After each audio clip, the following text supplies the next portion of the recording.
akan disampaikan oleh Kiai Haji yang mulia Kiai Haji Muhammad Faiz yang atau lebih dikenal dengan Gus Faiz. Mari kita mendengarkan untuk sebelum beliau. Semoga apa yang dapat beliau sampaikan nanti menjadi pelajaran yang sangat berharga bagi kita semua. Demikian, terima kasih. Silakan Pak Gus Faiz. Ala Nabi Muhammad. Assalamualaikum warahmatullahi wabarakatuh.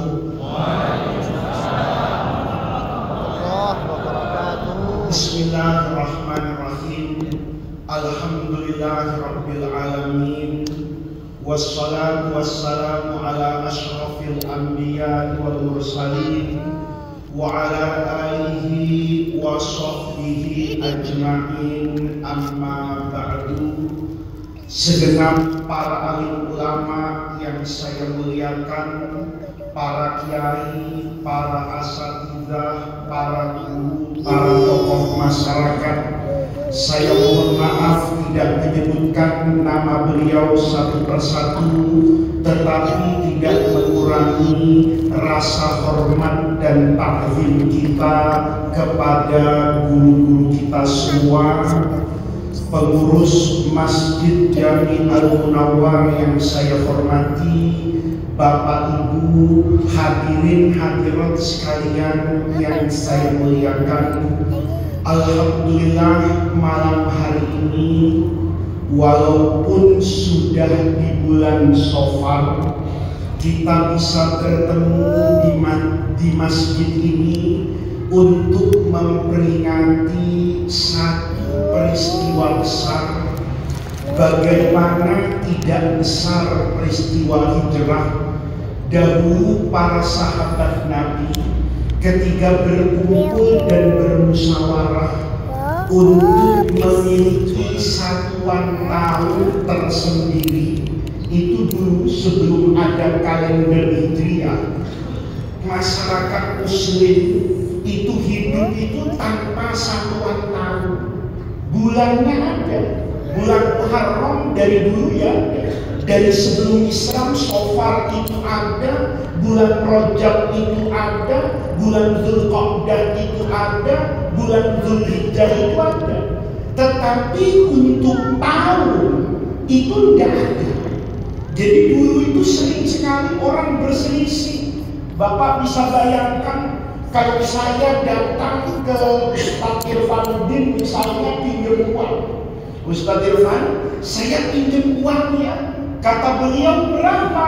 10 juta. Kapan dibayar? Saya katakan saya bayar bulan Rabiul Awal. Maka karena sekarang Shawwal, kata beliau, bayaran beliau, kasih aja. Ini pinjamnya kan cuma 1 bulan. Karena habis bulan Shawwal, ya bulan Rabiul Awal.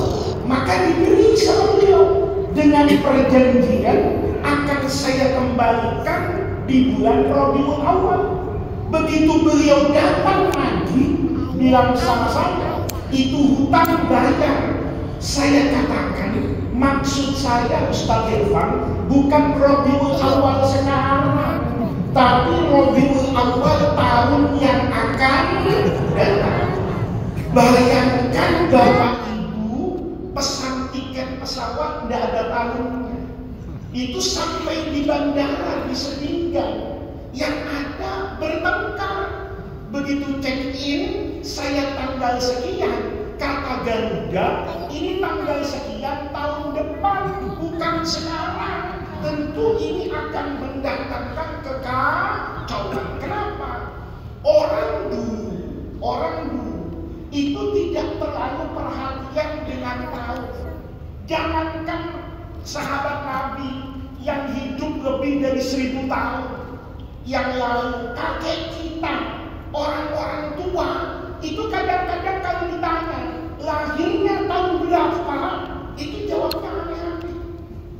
Saya pernah ketemu dengan orang tua betul. Saya tanya, Bapak ini lahirnya kapan? Jawabnya itu, saya lahir waktu agresi militer Belanda masuk ke Jawa Tengah. Berarti untuk tahu lahirnya Fatimi, itu kan buku sejarah kita buka. Dan itulah dulu Rasulullah, itu dulu disebut lahir tahun gajah.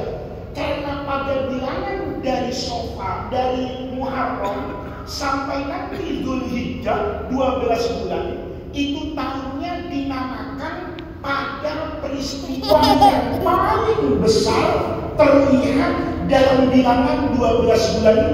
Karena dulu zaman Nabi lahir, peristiwa yang paling besar dalam 12 bulan itu masuknya tentara Abraha dari Yaman ke Mekah membawa pasukan gajah, maka tahun itu disebut tahun gajah. Dan itu biasa. Saya di Jakarta itu punya kawan, anaknya banyak, anaknya itu 14, istrinya 1 Ustaz Irfan. Ini harus saya jelaskan. Karena kalau 14 istrinya 4, di balik papan ada rasanya. Tidak usah jauh-jauh ke Jakarta. Ini 14. Istrinya 1, Pak. Jadi anaknya itu banyak sekali. Satu ketika saya ke rumahnya ini, anaknya kan salaman Pak yang ada di rumah itu. Saya tanya, ini anakmu ini yang nomor berapa? Ini nomor 10. Lahirnya tahun berapa? Kata dia tahun 2003. Yang ini nomor berapa? Begitu yang paling kecil, lupa dia Pak. Ini nomor berapa anakmu yang paling kecil ini? Lahir tahun berapa? Dia lupa. Tapi dia ingat, waktu ngantar istrinya ke rumah sakit, dia masih pakai masker. Ya, berarti saya bilang ini anaknya anak corona. Kata saya, kenapa? Karena lahir di tahun. Jadi itu tradisi Bapak Ibu sekalian. Itu yang melekat pada budaya manusia dimanapun.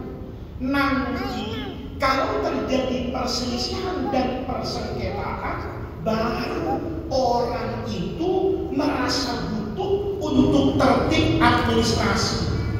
Kayak orang sekarang itu punya KTP, karena tidak ada KTP, Bapak tidak bisa kemana-mana. Mau ke Mekah bikin paspor, syaratnya KTP. Daftarkan anak sekolah, itu yang diminta KTP. Anti bansos, itu juga harus pakai apa itu? KTP.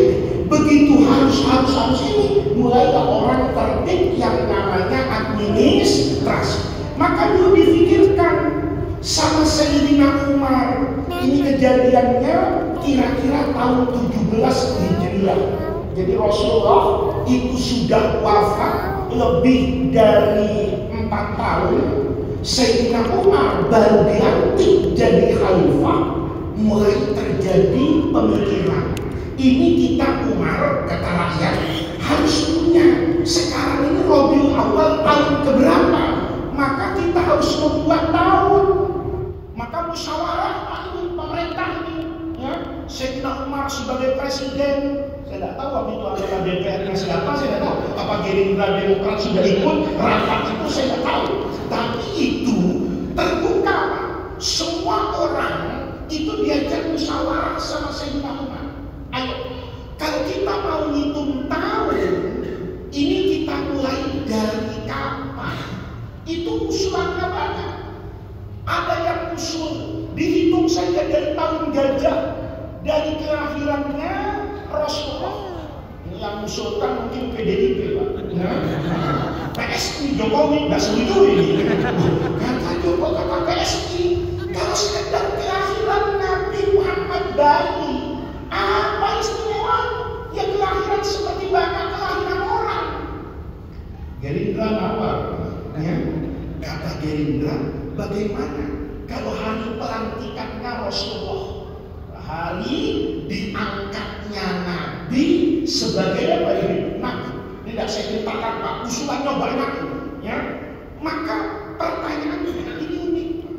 Ada yang mengusulkan itu, ada yang mengusulkan Isra wal Mi'raj, ada banyak yang diusulkan oleh mereka kepada Amirul Mukminin Sayyidina Umar ibn Khattab radhiyallahu anhu. Tetapi nanti yang disepakati dan diketok palunya sama Ibu Puan Maharani di zaman itu, dijadikan keputusan bersama. Itu adalah hijrahnya Nabi Muhammad dari Mekah ke Madinah. Dulu waktu saya ngaji sama guru saya tanya, "Guru, kenapa sahabat itu terinspirasi dengan hijrahnya Nabi Muhammad? Padahal kalau bicara hijrah itu kayak Ustaz Evaluddin hijrah dari Jakarta. Banyak saingan kiai di Jawa, hijrah ke Balikpapan. Kamu ya, menjanjikan juga nih. Saya khawatir nanti ini sudah banyak kiai di Balikpapan pindah ke IKN. Soal belum ada ilmu karom di situ. Kalau Bapak masuk ke sana, ini hijrah itu kan pindah. Kalau bicara pindahnya Rasulullah dari Mekah ke Madinah itu rumit, Pak. Itu ruwet, butuh begitu banyak persiapan. Nanti saya jelaskan satu-satu. Kalau melihat dari pergerakan Nabi Muhammad, maka Isra Mi'raj itu jauh istimewa. Coba Bapak lihat, Nabi Muhammad itu ketika hijrah dari Mekah ke Madinah itu pakai kemanusiaannya. Nabi itu kayak manusia biasa. Waktu Isra Mi'raj, wah, itu pakai pangkat kerasulan. Isra Mi'raj itu, Pak, mindahkan Rasulullah dari kota Mekah, Al-Masjidil Haram, ke Al-Masjidil Aqsa di Yerusalem. Itu 1000 km lebih. Naik ke Sidratil Muntaha, ini alam yang di luar jangkauan kita. Turun ke Yerusalem, balik ke Mekah. Itu konon ranjangnya Rasul itu masih hangat. Itu dilakukan dalam waktu yang singkat, bahkan tanpa persiapan. Maka Jibril itu tidak pernah ngasih kode, ya, sama Nabi itu tidak pernah. Itu malaikat Jibril itu langsung datang, Pak, ngajak Isra Mi'raj. Untuk waktu itu ke Yerusalem belum pakai paspor. Kalau pakai paspor, panik Rasulullah. Masya Allah, paspor saya mati Jibril. Tidak pernah saya urus bertahun-tahun. Engkau itu datang, nggak ngomong-ngomong. Malah imigrasi Balikpapan tutup malam-malam, kan begitu. Malaikat Jibril datangnya malam-malam. Nggak ada kantor yang buka. Sekarang aja tutup, apalagi 1400 tahun yang lalu. Nggak ada. Dan Jibril itu datang, itu tidak menggunakan logika manusia. Langsung bawa burak, Pak. Burak itu diciptakan khusus untuk Rasulullah. Tidak ada nabi lain yang dikasih hak sama Allah untuk naik burak. Pertanyaannya, waktu hijrah, kenapa Rasul itu nggak waspada Jibril? Jibril, burak masih standby, nggak bisa pinggang ini. Kenapa Muhammad, kata Jibril? Mau saya makan.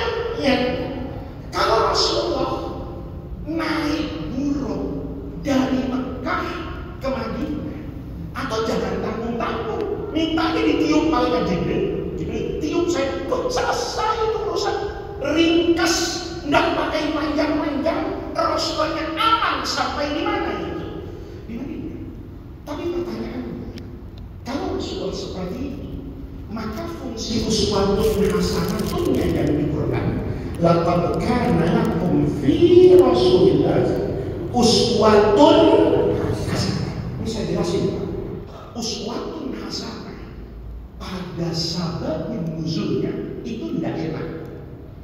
Ini kita ini kadang-kadang ikut Nabi itu yang enak-enak. Saya sudah keliling Indonesia, alhamdulillah, dari Aceh sampai Papua. Itu kalau ada Pak Haji istrinya 4, itu saya jawab, saya tanya, itu bagus betul loh. Haji, dengar istri 4, alhamdulillah sudah ikut sunnah Rasulullah Sallallahu Alaihi Wasallam. Itu surveinya begitu, Pak. Surveinya itu semua laki-laki yang istrinya lebih dari 1, itu jawabannya cakep. Apa jawabannya? Ikut Nabi. Sayangnya, ini ibu senang nih, saya tidak tahu begini. Sayangnya, laki-laki sekarang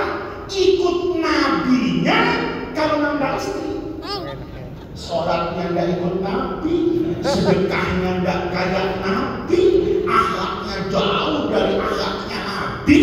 Kalau mau istri, bawa-bawa Nabi. Bu, suami ibu tuh, Bu, suami akhir zaman yang mau kemudian jauh. Padahal ayat berkatakan di Rasulullah itu sababun nuzul, itu mengingatkan ikut Nabi yang lain-lain. Itu ayatkan di surah Al-Ahzab. Ahzab itu perang, kalau bahasa sejarah namanya perang Khandaq, yang Rasulullah gali apa itu?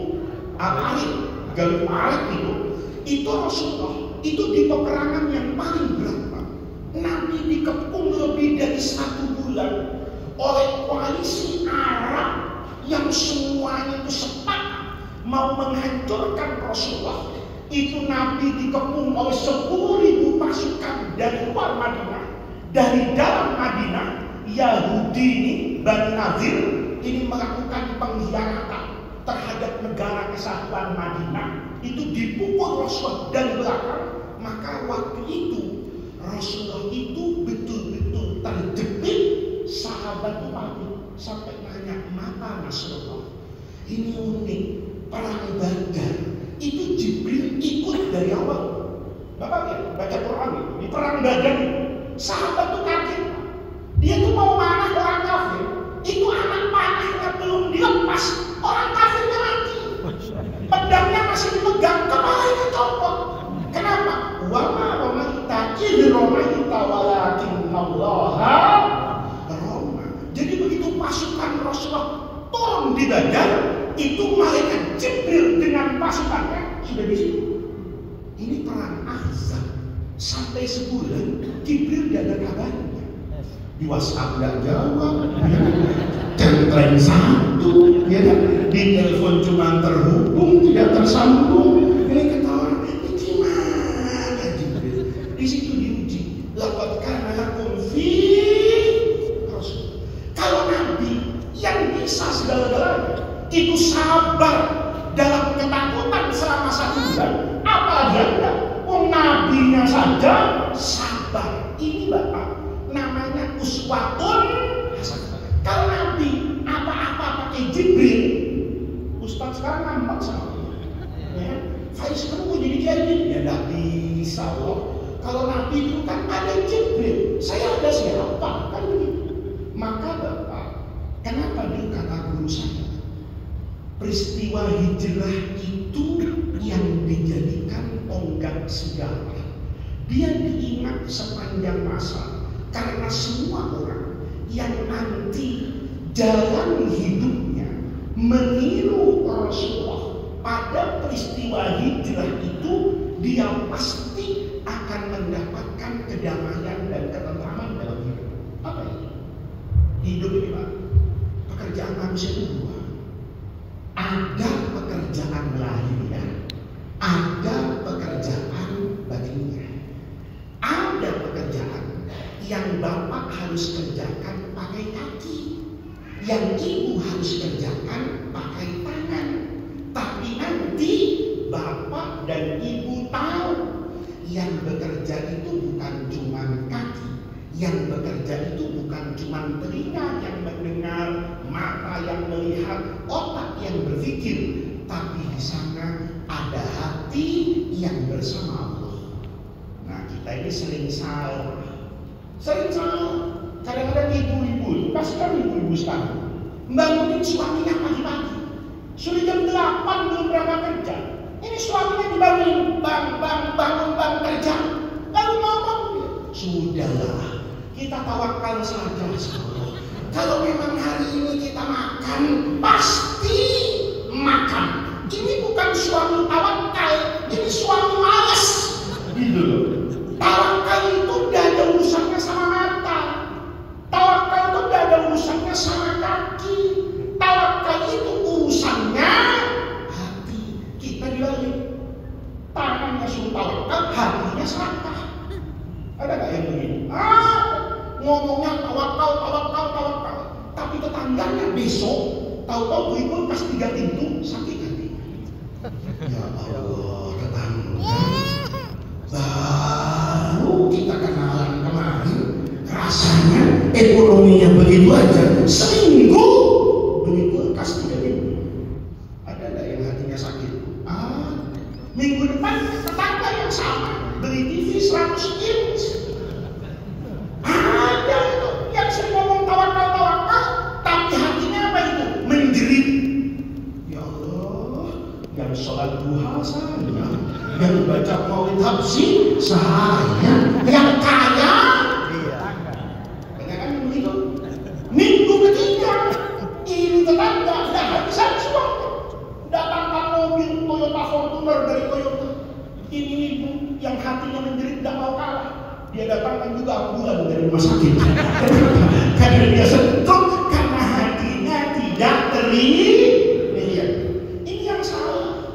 Makanya hijrah itu nanti Bapak Ibu sekalian, itu sedang mengajarkan sesuatu yang diminta oleh Allah terhadap manusia. Apa tugas manusia? Tugas manusia itu proporsional. Kaki itu suruh jalan kaki. Tapi jangan menentukan hasil akhir. Kaki ini jalan. Soal sampai apa tidak sampai itu urusan Allah. Saya tadi baru ingat, kalau masjid ini masjid yang baru kecelakaan di depan lampu merah itu. Iya, saya baru ingat tadi lewat itu. Saya kok kayak kenal sama masjid ini. Padahal belum ceramah saya. Pikir, oh iya, ini yang bertebaran di medsos dulu. Orang yang keluar dari rumah, na'udzubillah, kecelakaan di sini. Kan nggak pernah tahu kalau usianya cuma sampai di sini. Tapi orang yang beriman itu begitu. Disuruh jalan, disuruh berpikir, disuruh melihat, disuruh berobat. Tapi jangan ngatur. Tidak semua yang berobat sembuh, dan tidak semua yang tidak berobat sakit. Itu kayak orang kalau bisa begitu, Pak, itu ada orang yang modelnya kayak saya, harus bersih untuk sehat. Ada orang di dalam hidup ini yang hidupnya kotor, tidak mati-mati. Saya pernah itu pulang pengajian, kalau di Jakarta itu orang ngaji, pulangnya itu suka dibawain nasi kebuli. Kalau saya jangan, Bapak kasih saya nasi kebuli, saya bawa ke Jakarta jadi rengginang sama emping Pak kerasnya. Saya dikasih nasi, habis ceramah itu suruh jam 1 malam. Jam 1 malam di Jakarta jam 1 malam itu tukang PPSU, pembersih jalanan sampah itu sudah kerja. Karena melihat mereka kerja, saya berhenti, saya bilang berhenti. Saya panggil orang sini, Mas, ada apa? Mau makan enggak? Mau Pak, kalau makan saya kasih Pak. Itu kambing utuh sama nasinya 2 nampak saya kasih. Saking senangnya, itu enggak cuci tangan. Tangan itu bukan sampah, sama temennya itu duduk bersama saya lihat. Tangannya itu cuma dilap ke baju. Itu pun baju seminggu nggak dicuci. Dilap ini makan, masya Allah. Saya senang melihat pulang saya. 2 hari lagi, saya masih lagi habis ngaji. Saya tahu orang itu masih ada apa? Mau makanan bukan? Saya sedang mati. Saya mau lihat masih hidup apa enggak? Dia tangannya itu habis pegang sampah, kotor, makan sehat. Saya punya anak saya itu nomor 2, itu sebersih-bersihnya orang. Kalau makan anak saya itu pegang tisu basah, makan satu itu. Dia cuci tangan dulu, baru pegang yang selanjutnya, bersih. Higienis, tahu sakit perut. Saya bawa ke dokter. Dokternya ngomong saya, Bapak jaga anaknya Pak, jangan jorok. Saya kok udah ingat lagi sekarang dokter. Anak saya sebersih-bersihnya anak. Kalau dibilang jangan, tapi hidup kan begitu. Ada yang jorok sehat, ada yang bersih mati itu Bu, tidak ada absennya. Kalau ada absennya, kasihan yang namanya Abdul, sudah ambil lagi. Yang namanya Zainuddin belakangan, tapi yang mati tidak ada absennya. Maka hijrah itu ngajarin sesuatu yang bermanfaat. Apa manfaat? Orang itu ngerti Pak, dia punya dua kewajiban. Tangannya bergerak, kakinya melangkah, otaknya berpikir, matanya melihat, telinga boleh dengar. Boleh dengar apa? Dagangan yang paling laku di balik papan apa? Boleh, dia melihat, oh teman ini maju jualan ini. Tapi dia harus tahu, rezeki itu nggak ada contoh. Bapak jangan sampai lihat orang ini, Masya Allah, dia dagang mie, laris betul. Bapak dagang mie, belum tentu mie-nya sama, bumbunya sama, piringnya sama, rezekinya yang beda. Kan gitu. Kita juga begitu lah. Kadang-kadang saya lihat ada orang laki, mukanya itu di bawah standar BPS. Mukanya itu di bawah sederhana, tapi istrinya cantik. Saya terus berpikir, muka sama, wiridnya yang beda. Rumahnya sebelum diangkat, dizikirin dengan bapak. Jadi kita itu Pak, memang tidak sama.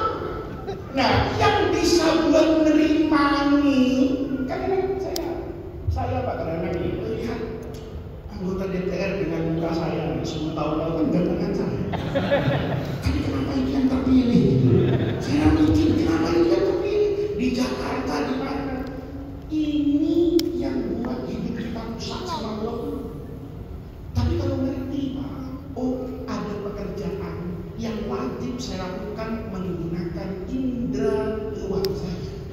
Ada pekerjaan yang saya harus menggunakan fungsi luhur manusia yang namanya hati. Beres di sini hidupnya apa? Coba lihat Rasulullah. Rasulullah itu hijrah, Pak. Itu tidak gampang seperti yang kita bayangkan. Nabi dakwah bertahun-tahun itu tidak dihitung.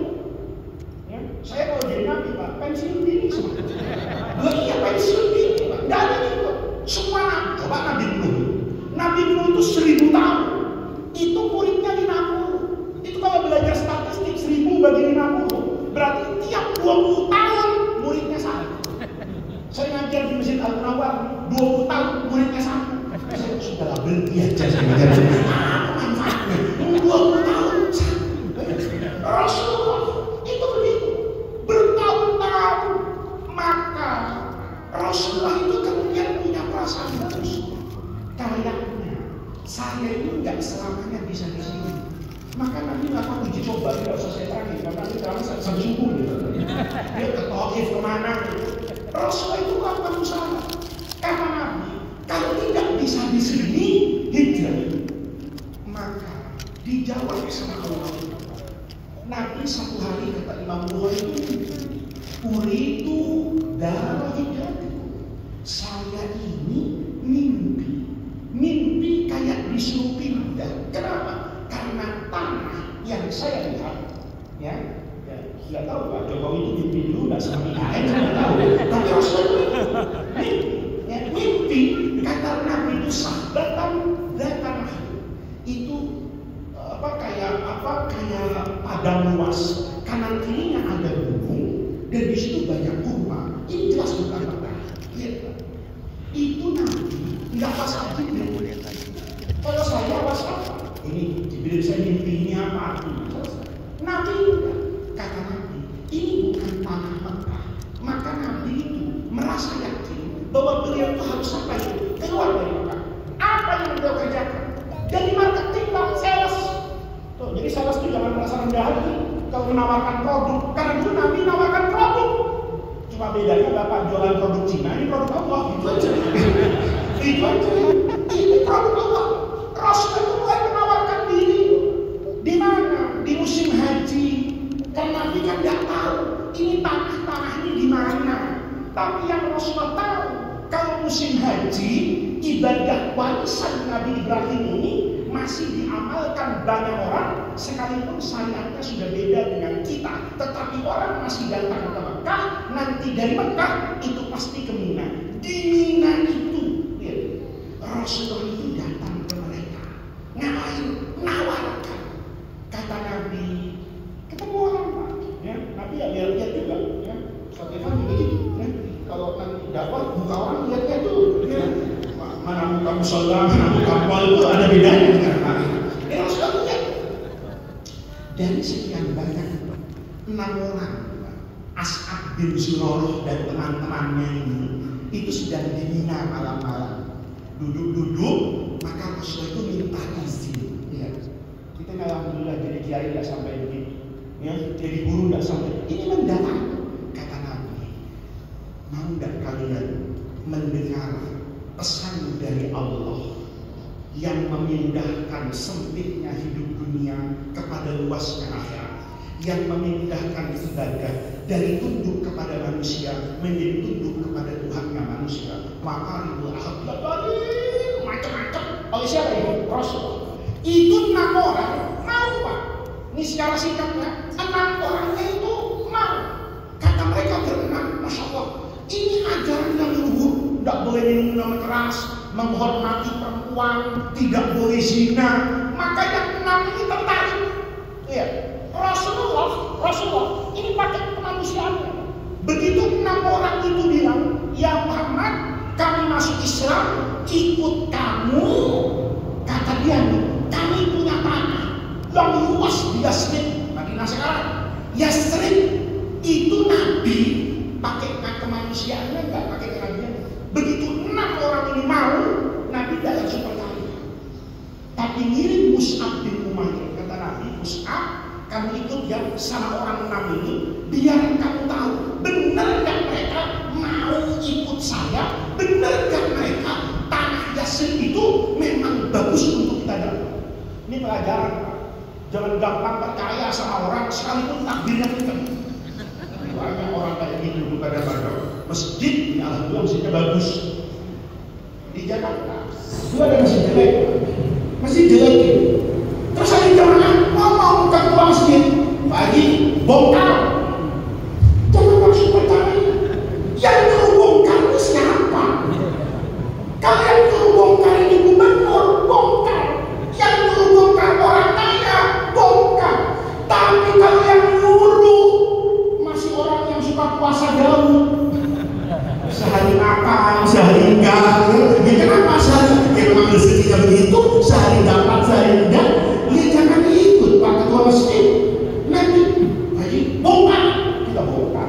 Selesai bongkar, kita datang lagi. Masjid sudah saya bongkar, kita bangun. Maaf Pak Haji, saya kan nggak bilang bangun, saya cuma bilang bongkar. Nih umat Islam banyak yang kayak gini kan. Main bongkar, main percaya, ketemu orang tengah jalan, asal takbir itu teman saya. Nanti begitu menang, Masya Allah, beda-beda pikirannya. Ini ya. Dan semua orang yang kemudian mengatakan saya bersamamu, itu langsung kita percaya. Padahal kalau mau fit and proper bisa, ya? Tinggal foto aja muka orang ini. WhatsApp Jibril, ini muka neraka, muka surga. Kan bisa ya? Nabi tahan setahun. Kita kadang-kadang jadi kiai nggak tahan prosesnya. Setahun ini Mus'ab datang lagi. Ini naik, kalau dulu ber-6, sekarang ber-12. Begitu ber-12, kata Rasulullah, Mus'ab sabar dulu ya, urusi dulu. Nggak langsung, 3 tahun. 3 tahun selanjutnya itu Bapak dengar yang namanya Bai'at Al-Aqabah Al-Uzma atau Al-Thaniyah. 73 orang datang sama Nabi sumpah setia. Nggak cukup baca syahadat. Jadi anggota Muslim belum ini. Ya. Kita ini kadang-kadang cuma modal syahadat aja, tapi dia tahu, dia konsisten dengan syahadat. Maka 73 itu kata Nabi, kalau kamu mau ikut saya dan kamu ingin membawa saya ke Yasrib, maka kamu harus sumpah setia depan saya. Apa kata Rasulullah? Kamu masuk Islam, ikut saya, taat sama saya, filman syati wal makro, senang ikut saya, miskin ikut saya, sehat ikut saya, sakit ikut saya. Nah, ini kan gak banyak yang begitu, ya. Biasanya kalau masjidnya sehat, jamaahnya penuh, ya. Tapi kalau masjidnya sakit, ini kan masjid sehat, Pak. Ada AC-nya, ada kipas anginnya, karpetnya dibayar apa? Kita sujud lama-lama betah di sini. Kita sujud itu kan Masya Allah, baunya udah jelas ya. Orang siapa kata saya di bekas tempat sujud kita ini begitu begitu baiat Al-Aqabah 73, maka Rasul yakin bahwa itulah yang dulu diperlihatkan oleh Allah kepada Rasulullah sebagai tempat apa ini? Hijrah. Maka Rasulullah itu mulai menyuruh sahabat-sahabatnya untuk apa itu? Hijrah. Kecuali Sayyidina Abu Bakar. Sayyidina Abu Bakar diomongin, Sayyidina Abu Bakar dengan Rasul itu sudah pada pergi. Umar udah berangkat, ya kan? Utsman udah berangkat. Saya mau berangkat kan? Kata Nabi, alari sini kan? Jangan. Kamu nanti nemenin saya. Ya. Kapan Rasul? Nanti pokoknya saya datang ke rumahmu, kita membuat perencanaan. Jadi apa-apa itu ada rencananya, ada mappingnya. Jangan cuma modal semangat tanpa apa ini, tanpa yang namanya planning dan perencanaan. Kata Bakar, siap Rasul, saya tunggu. Ingat, Nabi Muhammad sebelum hijrah itu untuk hijrah Rasulullah itu pakai ilmu manajemen modern. Apa itu? Yang pertama membangun support system. Ini kalau di masjid ini berdiri Pak, ada imam. Masjidnya bagus, imamnya mazhab dorong. Tahu mazhab dorong? Ya, itu di Jakarta banyak. Ya, begitu komat itu makmumnya nengok-nengok semua. Kamu bisa kenapa? Ini dari hafal Quran. Juz amma aja kuliah al-kafirun itu bisa memulai, tidak bisa mengakhiri. Kata Bapak hati-hati kalau baca kuliah al-kafirun la'ak dulu terus nanti muter tuh antum nama udah sampai ke lakum didukung masjid Pak. Ini akan hidup, ada imam, ada muadzin, ada yang bersih-bersih, ada orang kaya yang bayar listrik, ada orang kaya, itu namanya support system. Jadi ini bergerak kalau semuanya itu mendukung. Maka Rasulullah waktu hijrah itu bikin Pak, support sistemnya siapa? Apa? Dan Rasulullah itu pakai manajemen resiko. Dipikir, oh kalau begini nanti resikonya apa? Kalau begini apa? Dibuat itu indah Pak. Hari pertama Rasulullah itu keluar dari rumahnya itu bukan pada waktu di mana Rasulullah biasa ke rumah Sayyidina Abu Bakar. Bapak hijrahnya itu sekitar tahun 622 Masehi, itu jatuhnya di bulan September. Di September itu Arab lagi panas-panas. Rasulullah itu keluar dari rumahnya itu mimbang di Dhahirah, kata Imam Bukhari, habis dulu. Padahal Nabi biasanya pagi-pagi. Kenapa? Lihat, itu namanya Nabi pakai kemanusiaannya dan pakai kenabian supaya saya itu berpikir, lihat, Rasulullah saja melakukan apapun itu pakai perencanaan yang matang. Kalau Nabi keluar ke rumah Abu Bakar pagi-pagi, maka boleh jadi ada Satpol PP. Yang Satpol PP jangan tersinggung ya. Kalau Satpol PP sekarang kan ahli jannah, polisi sekarang kan baik-baik. Ini polisinya Abu Jahal, ya. Polisinya Abu Jahal itu pasti memata-matai Rasul, karena waktu itu semua sahabat sudah hampir habis. Makanya orang kafir kemudian bikin musyawarah di dalunan dua. Wa idyam qurubikal ladzina kafaru liyuthbituka aw yaqtuluka aw yukhrijuka wa yamkuruna wa yamkurullah wallahu khairul makirin. Di sini orang kafir itu udah bilang, ini Muhammad cepat atau lambat pasti pergi ke Madinah. Harus kita makan. Pendapat yang pertama bilang penjara, pendapat yang kedua bilang bunuh, pendapat yang ketiga usir. Nanti mereka sepakat Nabi harus diapakan ini? Dibunuh. Maka Rasulullah itu dimata-matai, diintai. Rasulnya ngumpet. Kata Nabi, saya keluarnya habis zuhur. Di tengah matahari yang terik, orang Arab sedang ingin di dalam rumah karena panas. Rasulullahnya keluar. Sampai di rumah Abu Bakar, ngomong Nabi, Abu Bakar siap-siap ya, kita akan hijrah. Kata Abu Bakar, kawan, saya masih harus berpikir Abu Bakar. Pokoknya kamu jangan kemana-mana dalam minggu ini. Semua tiket di Jakarta batalin. Jangan pergi kemana-mana Abu Bakar ya. Mulai packing ya.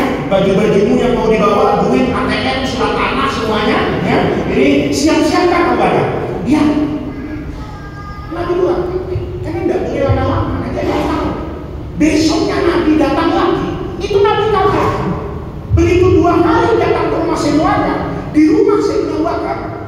SUV yang rusak Toyota yang harga 3 miliar itu boleh. Kata Abu Bakar, kata Rasul, Masya Allah, Toyota baru ini. Ya, kan Nabi kemarin bilang hijrah sama saya, maka saya langsung beli SUV yang rusak.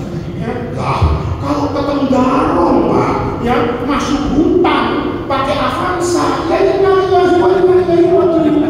apalagi pakai ayahnya Hasbunallah wa ni'mal wakil. Ini Abu Bakar dibeli mobil mahal Pak, kuda yang paling bagus. Hebatnya Rasulullah ini penting. Rasulullah itu begitu melihat kendaraan mahal, Abu Bakar, kali ini saya bayar. Seumur hidup Rasulullah itu kalau dikasih sama Abu Bakar itu langsung diterima. Kenapa? Karena Sayyidina Abu Bakar itu ikhlas terus, nggak kayak calon bupati. Ngasih dia ini Nova ada maunya, tapi kalau dia setiap pengajian nomor saya bisa ubah, atau kiai pakai baju-baju yang warna-warna. Maka Rasulullah itu dengan Sayyidina Abu Bakar itu paling percaya sama orang itu ya Abu Bakar. Bahkan Sayyidina Rasulullah itu pakai duitnya Abu Bakar itu pakai duitnya sendiri. Karena Abu Bakar itu tulus banget. Tapi kali ini, kenapa Nabi? Nabi tidak percaya Rasulullah. Ikhlas kata Nabi. Tapi saya malu kepada Allah.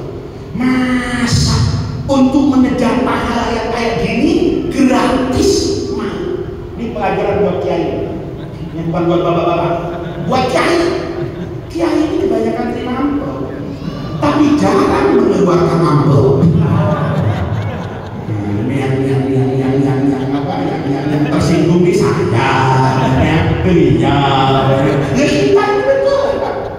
Ya saya itu diajarin sama guru saya, Faiz, tidak semua amplop itu kan mampu.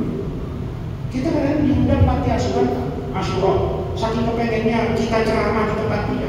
Kita datang, Masya Allah, panti asuhannya sederhana. Ya, dia untuk makan sehari-hari, itu ibu pantinya pusing. Kita diamplopin, saya terima hal enggak? Hal. Mobil saya isi bensin kok. Kecuali kalau saya misalnya masuk jalan tol pakai sholawat Fatih misalnya, ya, Allahumma sholli ala sayyidina Muhammadil Fatih. Tahu-tahu tiket Garuda datang ke saya, ya. Saya halal, Pak. Tapi persoalannya hidup itu bukan cuma halal. Toyib, gitu. Ini Rasulullah ngajarin. Jadi kiai-kiai itu jangan cuma ngampulin aja. Sekali-kali kiai itu ngeluarin Rasul. Kata Rasul, tapi saya tidak punya uang bakar sekarang. Tapi janji, ini jangan hibah ke saya, jangan hadiah ke saya. Saya hutang, tidak saya punya uang, saya mau bayar. Kenapa? Sebagai bukti bahwa untuk mencapai Allah, dakwah di hati kita itu tidak ngerasa kan saya berceramah. Dia adalah panitia mikir uang, gak gitu juga dia ini. Walaupun dia sudah ceramah, sekali-kali dia juga mikirin. Tapi teman saya ngomong gitu, kalau kita harus mikirin biaya acara, kita jadi panitia aja, gak usah jadi kiai. Itu kiai meyel, sekarang begitu ya. Nah ini Rasul, begitu kendaraannya beres, Rasul itu musyawarah sama Sayyidina Abu Bakar. Abu Bakar, ini ibarat sekarang nih mobil bagus. Persoalannya kita ini kan diintai.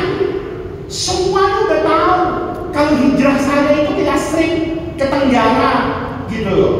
Kata Abu Bakar, maksudmu apa Nabi?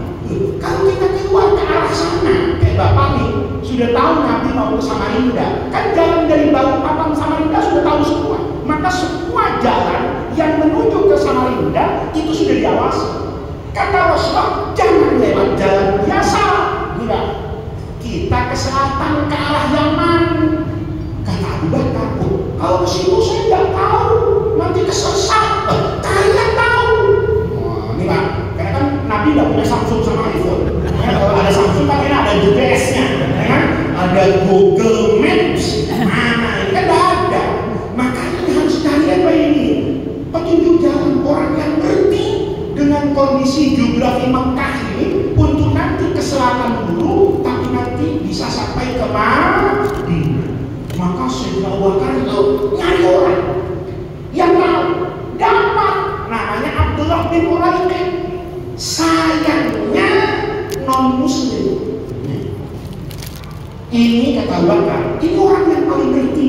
Dia jalan mana aja tahu. Tapi masalahnya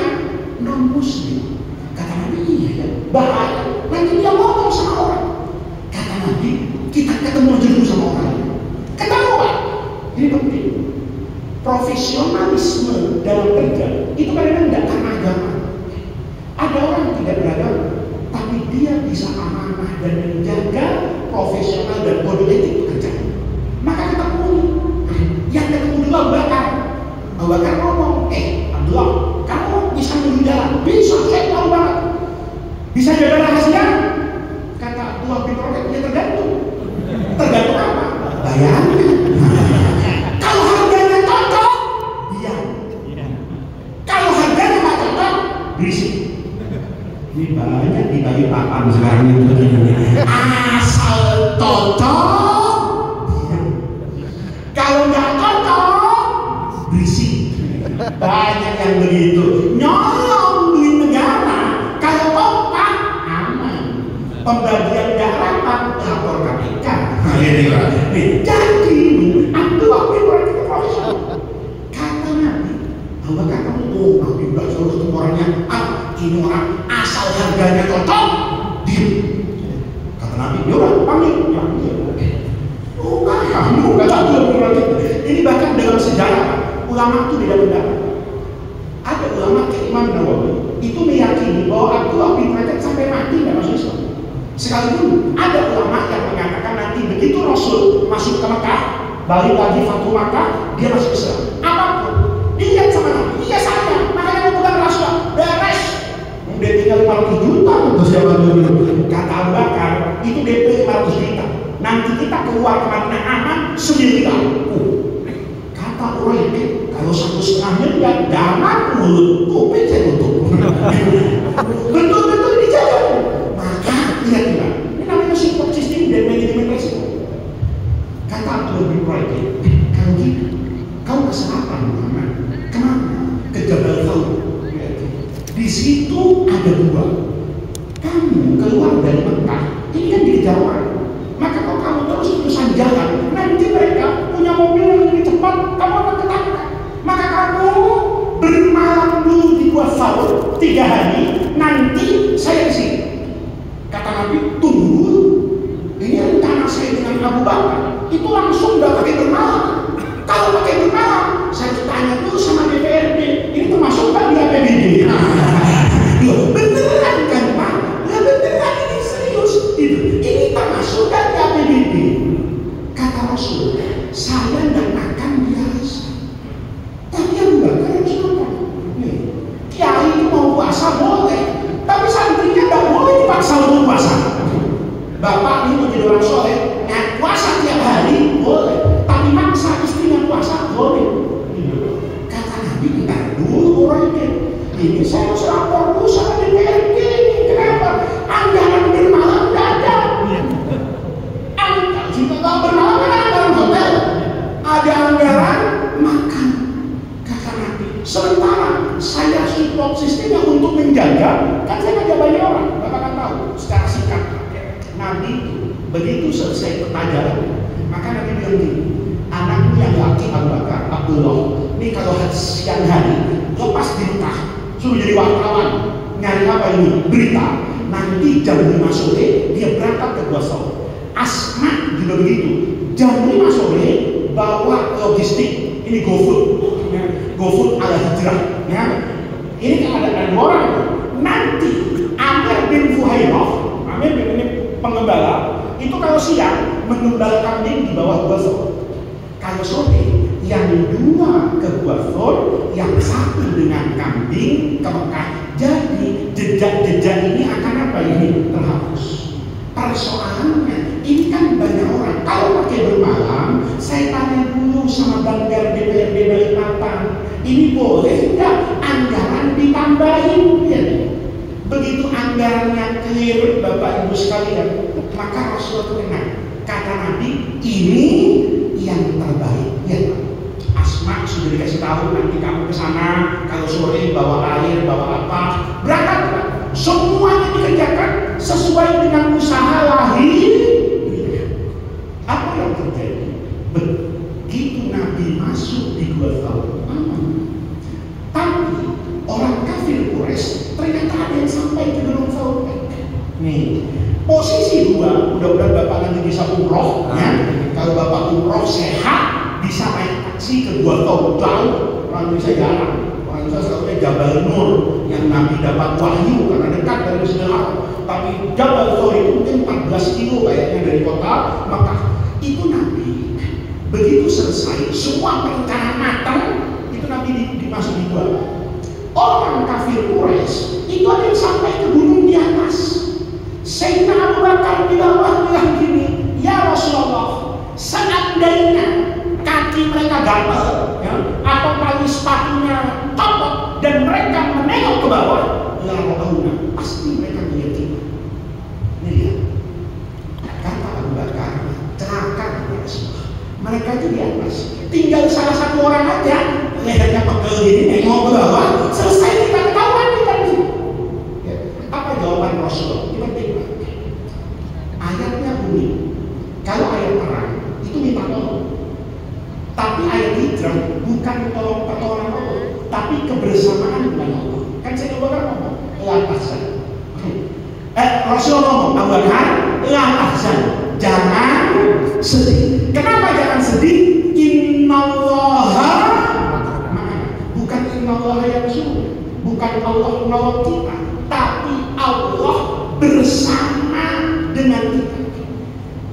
Kata Nabi seakan-akan, kalaupun kita ketangkep mati, tidak apa-apa, asal matinya bersama Allah. Kalau kita miskin, nggak apa-apa, asal miskinnya bersama Allah. Dari bu, pilih miskin bersama Allah apa kaya tanpa Allah? Bu, saya mau tanya, suami ibu misalnya penghasilannya setiap hari 100.000 rupiah, kerja dari pagi sampai sore itu cuma dapat 100.000, sebulan 3 juta. Kasihan kan? Bensin mahal, beras mahal, gajinya sehari 100.000. Ibu doakan, ya Allah, suami saya ini ya Allah, jangan 100.000 ya Allah, kasihnya 100 juta. Amin. Amin. Yakin? Bu, amin enggak? Sehari 100 juta, sebulan 3 miliar. Saya kasih tahu sama ibu, suami ibu ini kalau gajinya sebulan 3 juta terus jadi 3 miliar, yang ada di pikirannya nih bukan umroh, kawin lagi. Saya nggak tuduh, yakin ya. Ibu setia ini bu, ini kan tentu banget. Kalau uangnya banyak, ya Allah, casing iPhone akhir zaman ini, saya udah tahan mazhab orang Balikpapan. Kalau laki-laki sekarang bu, lebih baik minta maaf daripada minta izin. Ya. Yang penting sudah punya miliaran. Bu, amin kan? Amin kan? Kalau 3 miliar, ibu aminkan dari 6 miliar, kalau lagi 3 ibu masih aminkan. Oh, 4 dia bisa. Kira-kira diaminkan kan? Bu, ya, saya juga nggak tahu Pak. Ya, kadang-kadang ada yang sudah nggak apa-apa, saya maafkan. Yang penting ada rumah ini kalian baru kan? Itu urusan masing-masing. Lihat, kata Rasulullah sama saya Bakar, yang penting itu innallaha ma'ana. Yang penting itu Allah bersama kita. Kalau Allah sudah bersama kita, dalam kesedihan pun itu nanti jadi bahagia. Coba lihat, ya, ini bukan cuma Nabi Muhammad Pak. Semua Nabi begitu. Lihat Nabi Musa. Nih, Nabi Musa waktu mau dilahirkan itu apes nasibnya buruk. Nabi Musa lahir Pak, itu Fir'aun itu mimpi di patok ayam. Kepikiran Fir'aun itu Pak, kiai takut, jenderal sujud, orang kaya takut, tiba-tiba ayam berani. Maka kata Fir'aun, Masya Allah, ini ada apa ini ayam nekat? Wong jenderal Haman takut, kiai Balak takut, orang kaya yang paling kaya Korun. Ada orang kaya yang lebih kaya dari Korun? Enggak. Buktinya kalau dibagi bapak bangun rumah, gali-gali yang itu fondasi tanah, nemu emas 1 ember, dibilang harta siapa? Padahal Korun nggak pernah bagi bapak. Tapi bapak nemu harta di dalam tanah, itu dibilang punyanya. Itu orang kaya. Itu takut sama Allah. Tiba-tiba lihat mimpi di patok ayam. Maka Firaun tanya sama dukunnya, dan itu hebat. Orang kalau bersama Allah indah.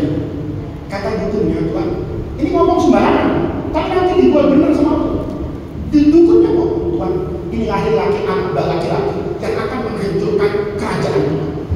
Firaun percaya, langsung turun kepres ke Menko Polkam. Menko Polkam turun Mendagri turun semua gubernur sampai RW RT dan semua bayi laki-laki mati. Kata siapa? Firaun. Lihat, kaidahnya kalau bersama Allah itu tidak masuk akal, tapi ujungnya bahagia. Ibunya Nabi Musa itu terus ngomong sama anaknya, kalau mati lah. Jibril turun enggak, tapi ada syaratnya. Apa? Lihat, faidah ifti alaihi. Kalau kamu nanti khawatir dengan anak, fa'arbihi, kasih susu yang banyak-banyak supaya cepat besar. Nanti setelah 3 minggu, ada yang mengatakan 3 hari, fa'alqihi fil yammi. Lihat, buang di Sungai Mahakam. Buang di sungai. Masuk akal? Ditanya, kenapa dibuang di Sungai Mahakam? Kalau kamu buang, inna kami rotu, kami balikin sama dia. Bukan cuma dibalikin, ada bonusnya. Wajarihu minal mursalin. Saya jadikan ini, kata Allah, Nabi. Itu ibunya Nabi Musa. Itu melakukan hal yang aneh. Semua perempuan, kalau anaknya ada dalam bahaya, mesti dibunuh. Ibu masih ingat? Kalau anaknya dulu kecil, tidur di ranjang, ada halilintar besar, kaget, anaknya dibunuh apa dilempar? Hah? Dipeluk, diambil. Anak ibu lagi jalan, ibu tuntun, ada anjing besar, ibu peluk, ibu gendong, apa ibu dorong ke anjing? Pasti dipeluk. Kaidah itu cinta itu memeluk. Tapi kalau bersama Allah, kata Allah, cinta itu melepaskan, buang ke Sungai Mahakam. Nah, dibuang sama Firaun itu ke Sungai Mahakam. Ini di ujung Sungai Mahakam sana, begitu dibuang, lihat, padahal itu malaikat Jibril yang dulu buang. Untung saja itu ibunya Nabi Musa itu perempuan soleh. Kalau perempuan balik papan, yakin namanya Jibril. Kata Jibril, anak saya Nabi. Iya, kalau anak saya Nabi jagain. Kok malah ngecap apa semuanya bukan begitu. Tapi lihat, inna Allah yang penting sama Allah. Buang-buang aja. Yang penting perintah dibuang. Firaun di depan Islam Center sama Linda di mobil. Ya, ini bapak jangan, memang betul Nabi Musa dibuang di mana? Enggak, ini supaya gampang bapak saya kira. Jangan sampai saya baru tahu di pengajian kalau kata Nabi Musa itu dibuang di Sungai Mahakam. Ini tandanya bapak kulit sekarang itu banyak bobolnya gitu. Ini supaya enak aja ceritanya. Kalau saya bilang Sungai Nil kan bapak bayar kayak apa? Sungai Mahakam. Lewatnya. Begitu ini dibuang, istrinya Firaun itu disuruh bujuk suaminya ke kafe. Starbucks zaman Nabi Musa. Ngopi orang berdua. Bayi itu di dalam kotak lewat. Yang melihat siapa? Istrinya Firaun. Ini hebat. Nggak ada yang tertarik. Yang tertarik istrinya. Ngomong ke suaminya, abang, lihat kotak kayu itu. Kata Firaun, apa kotak kayu segitu? Kalau isinya uang, mana yang semiliar? Uang kita di Jakarta 100 kontainer mau bongkar. Jangan kotak kayu kayak begitu. Firaun tidak mau. Tapi istrinya aneh, tertarik betul. Abang, itu kotak kayu ambil. Dan Firaun dulu, karena Firaun itu tidak berpikiran. Firaun itu diciptakan oleh Allah. Terlalu cinta sama Asia. Itu bahasa halus. Bahasa kasarnya, Firaun itu takut sama istrinya. Dia kalau di kantor, orang sekantor dimarahin. Pulang, dia centong nasi sama istrinya, kencing di celana. Bu, kalau suami ibu ustaz penceramah di masjid berapi-api, di rumah takut, suruh cek DNA suami. Jangan turunan Firaun. Kalau di panggilan jangan istrinya takut, itu ada turunan Firaun. Ini tersinggung masing-masing lah. Ini karena dia takut sama istrinya. Masya Allah, kata istrinya apa? Kotak kayu itu udah ada di sini. Sekarang nanti malam kau tidur di sini kebun. Kata Firaun, Masya Allah, cuma urusan kotak kayu. Itu dong. Dia Innallaha. Firaun itu pintar. Firaun itu politisi mantap. Firaun itu instingnya itu tidak masalah. Begitu dia lihat kotak kayu itu dibuka, isinya anak laki, ya, itu kalau Firaun dulu nggak ada Nabi Musa, nggak ada Nabi Musa.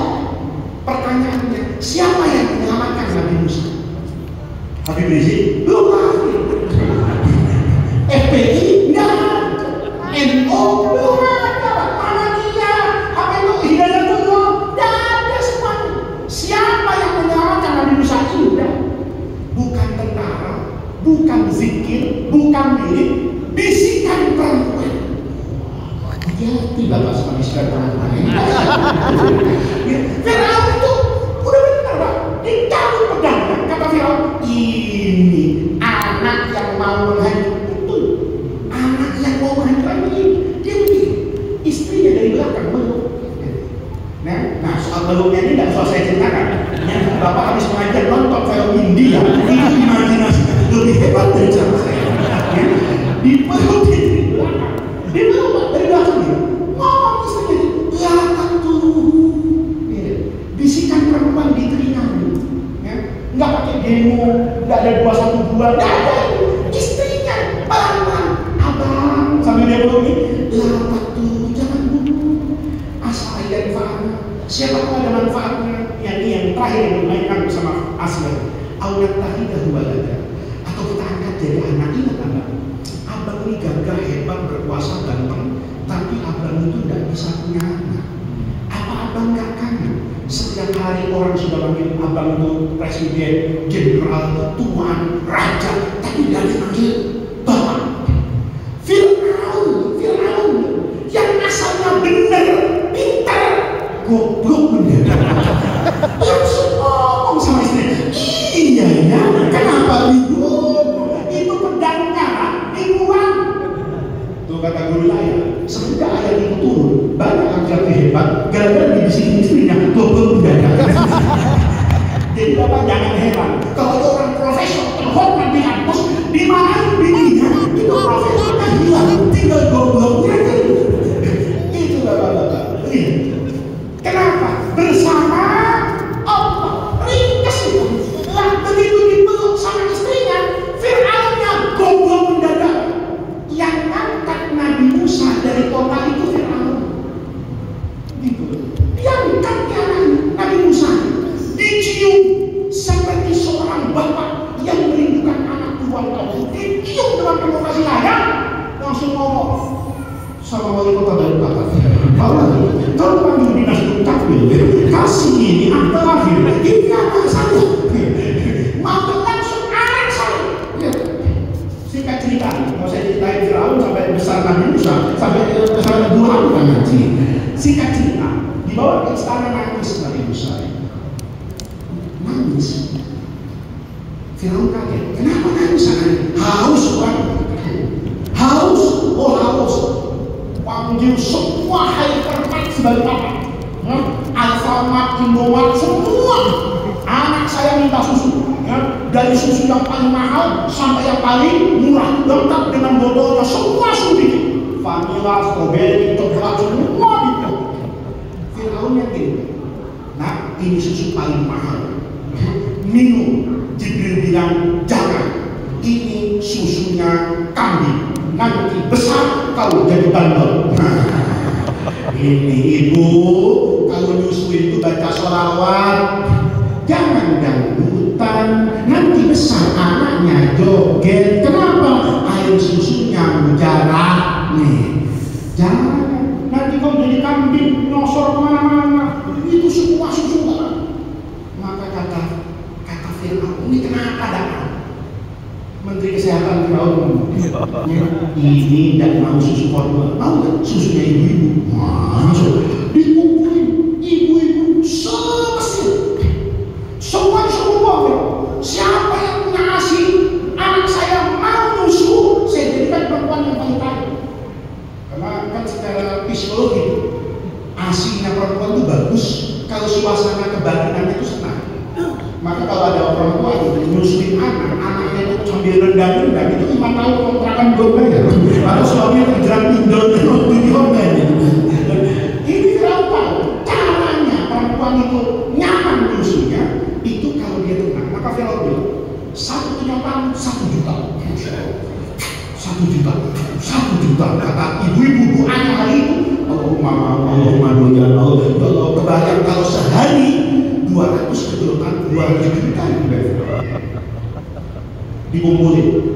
Sudah dicari perempuan yang aslinya paling sehat, yang expired itu belum yang sudah ibu-ibu sudah 50 tahun, 60 tahun ini asam ini sudah mau expired ini, jangan ikut.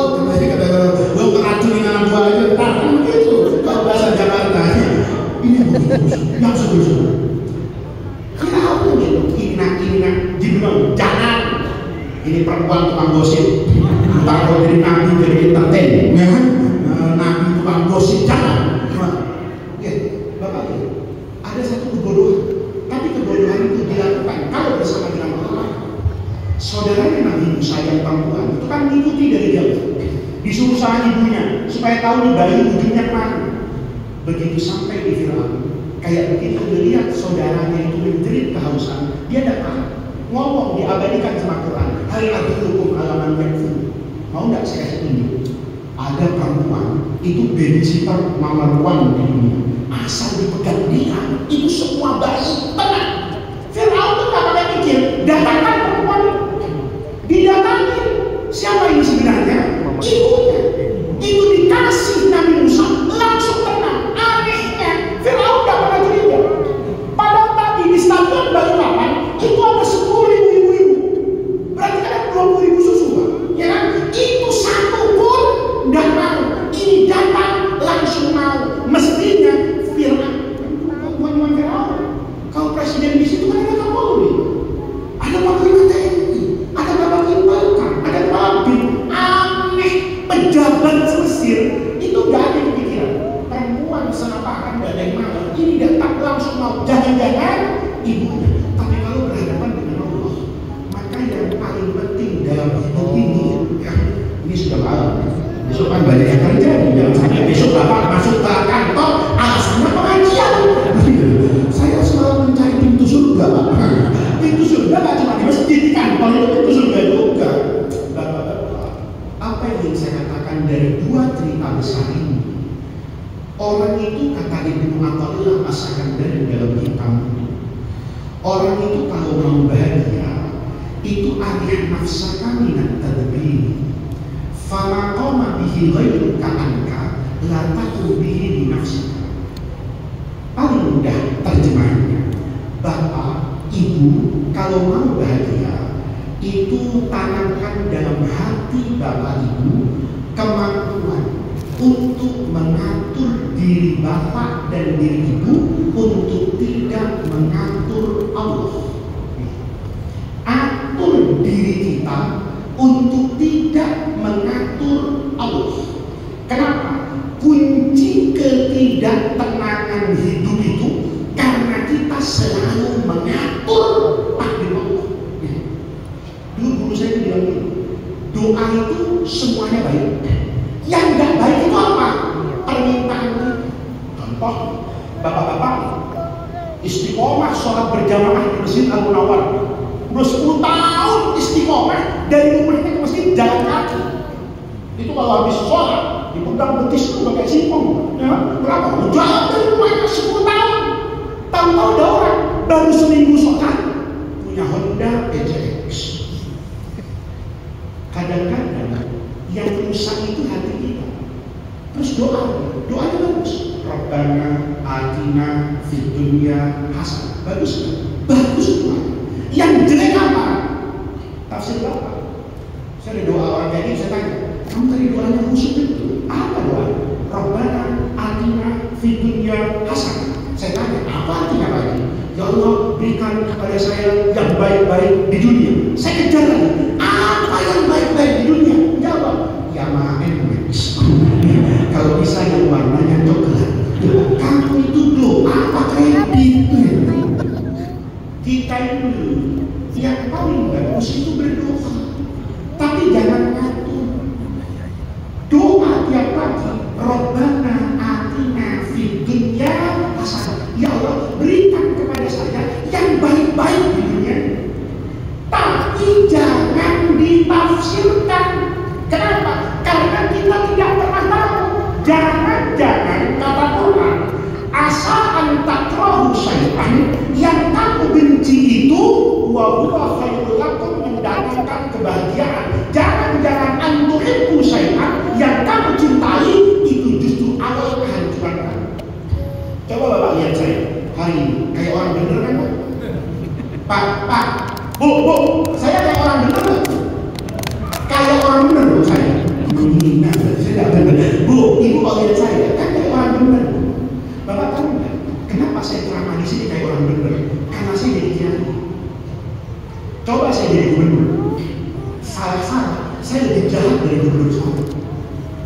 Alhamdulillah, saya jadi penceramah.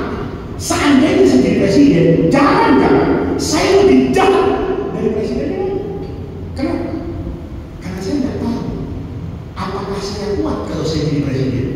Saya tidak korupsi Pak sekarang. Kenapa? Apa yang mau saya korupsi? Ayo sekarang, apa yang mau korupsi? Saya paling airnya 2. Ya, itu paling hebat. Saya nanti ceramah. Saya harus betul kalau bisa airnya tambahkan. Paling cuma itu.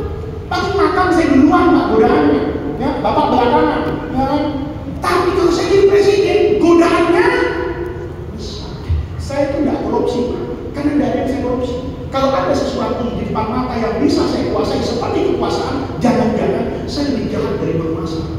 Saya bisa jadi baik seperti ini karena alhamdulillah jadi begitu. Ibu-ibu itu kan nggak punya duit, jadi ngaji. Coba tadi maghrib, ibu-ibu kalau maghrib mau ngaji isya, itu biasanya ribut itu soal seragam, baju apa, jilbab apa. Tadi saya nanti isya di masjid Al-Nawar, maghrib ibu tarik kerudung. Begitu ditarik mau ibu ambil, tahu-tahu ada uang merah-merah pakai peci, ya, itu jatuh tidak banyak sih Bu, 100 juta.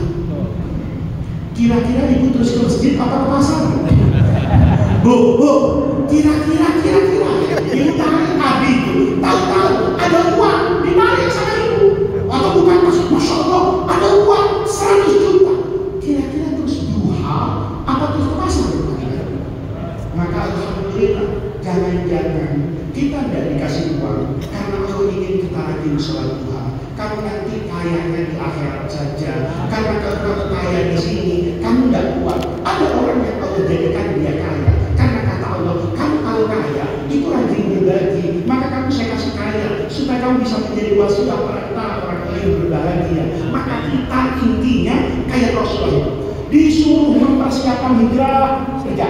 Disuruh jalan, disuruh masuk gua. Nanti sampai di sana ada halaman Surah bin Malik, ngejar Nabi, hampir kena, ikut saja. Orang yang beriman disuruh sholat aja. Ini penting Pak. Karena kita kalau dikasih guru, amalan Pak, pasti ditanya khasiatnya apa. Ya, sudah pengalaman nih. Ada murid datang sama saya, guru kasih amalan saya. Apa? Bisa minta amalan. Saya ngomong, baca habis sholat subuh sampai subuh itu sholawat 21 kali. Enggak diam dia, nanya khasiatnya apa. Kalau saya bilang dia enggak tahu, udah diamalkan. Tapi kalau saya bilang Bapak nanti malam tahajud 11 rakaat, habis tahajud 11 rakaat Bapak baca sholawat kepada Rasulullah 41 kali. Nanya khasiatnya apa Bu? Khasiatnya kalau Bapak baca sholat Fatih 41 kali malam, khasiatnya poligami sakinah. Setelah Bapak amalkan nanti, istri Bapak bukan saja mengizinkan, bahkan dia yang akan membawa calon istri Bapak yang kedua. Yakin mulai dari malam dia makan.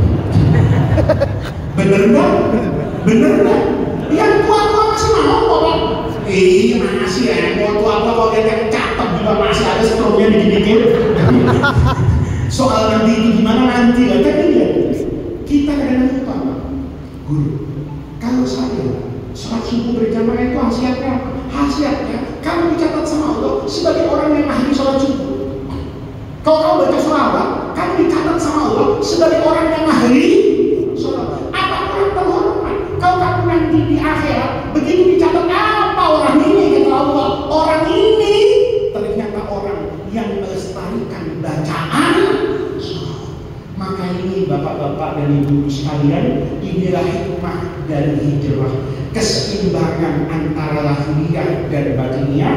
Lahiriah itu gunakan semaksimal mungkin untuk bekerja sebaik mungkin di jalan yang terbaik dengan cita-cita yang paling baik, tetapi pada saat yang sama tundukkan hati kepada Allah bahwa saya inna sholati wa nusuki wa mahyaya wa mamati lillahi rabbil alamin. Kalau Allah tutup di sini, insya Allah dibuka di sana. Allah tidak beri sekarang, mungkin diberi di masa yang akan datang. Allah cabut yang itu, Allah berikan yang ini. Itu keyakinan, maka hidup kita insya Allah bisa fi dunya hasanah wa fil akhirati hasanah. Mudah-mudahan Allah jadikan jam'an hadza jam'an marhuma wa tafarruqana min ba'dihi tafarruqan ma'suma. Mudah-mudahan hadirnya kita di majelis yang baik ini menjadi tawassul dan wasilah kita untuk mendapatkan khairat dunia wal akhirah. Mudah-mudahan Allah menjaga kita semua, menjaga anak keturunan kita, menjaga keluarga kita, menjaga orang-orang yang mencintai kita, menjaga orang-orang yang kita cintai, menjaga orang-orang yang kita masuk ke dalam rumah mereka dan yang mereka masuk ke dalam rumah kita. Allah jaga kita semua di dunia ini dengan syariatnya, di dunia ini dengan Islamnya, di dunia ini dengan imannya, di dunia ini dengan ihsannya, untuk nanti Allah tuntun dan bersamai kita kepada rahmat dan ridhonya fil firdausil a'la. Ala hadhihi niyyah wa ala kulli niyatin shalihah wa ila hadratin nabiyil mustafa Muhammadir Rasulillah al-Fatihah. A'udzu billahi minasyaitonir rajim. Bismillahirrahmanirrahim. Alhamdulillahirabbil alamin arrahmanir rahim maliki yaumiddin. Iyyaka na'budu wa iyyaka nasta'in. Ihdinas siratal mustaqim. Siratal ladzina an'amta 'alaihim ghairil maghdubi 'alaihim waladdallin. Amin. Allahumma bihaqqil Fatihah wa bisirril Fatihah wa bi karamatil Fatihah wa bi mu'jizatil Fatihah wa bi jahi man unzilat alaihil Fatihah ya farijal hamdi ya kashifal ghali ya man bi'abdihi yaghfir wa yarham. Allahumma inna nas'aluka wa natawajjahu ilaika bi jahi nabiyyika Muhammadin sallallahu alaihi wasallam nabiyir rahmah. Ya Muhammad ya nabiyyir rahmah, inna tawajjahna bika ila rabbina fi qada'i hawaijina bi rahmatika ya arhamar rahimin. Ya arhamar rahimin irhamna, ya arhamar rahimin irhamna, ya arhamar rahimin irhamna. Rabbana atina min ladunka rahmah wa hayyi lana min amrina rasyada. Rabbana atina fid dunya hasanah wa fil akhirati hasanah wa qina adzabannar. Subhana rabbika rabbil izzati amma yasifun wa salamun alal mursalin walhamdulillahi rabbil alamin. Kurang lebihnya saya mohon maaf. Wallahu muwaffiq ila aqwamit thoriq. Wassalamualaikum warahmatullahi wabarakatuh. Waalaikumsalam.